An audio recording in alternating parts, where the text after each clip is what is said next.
এই, কেমন আছিস? অনেকদিন তোর সাথে আড্ডাই হলো না। হ্যাঁ রে, ভালোই আছি মোটামুটি। তুই কেমন? তোকেও খুব চাপের মধ্যে লাগতেছে। চাপ তো আছেই। চাকরি খুঁজতে গিয়ে মাথা নষ্ট হয়ে যাচ্ছে। এক একটা জায়গায় কল দেয়, আবার চুপ করে যায়।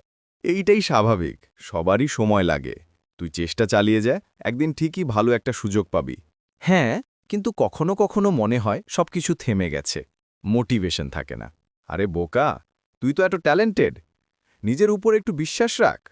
সমস্যার দিন তো চিরদিন থাকে না। তোর কথা শুনলে সত্যি মনে কারেজ আসে। সব সময় পাশে থাকিস বলে ধন্যবাদ। বন্ধুরা বাসে না থাকলে বন্ধুত্বই বা কেন? আর তুই মন খারাপ করলে আমিও ভালো থাকি না। চল, আজ বিকেলে কোথাও ঘুরতে যাই। একটু মাথা হালকা হবে।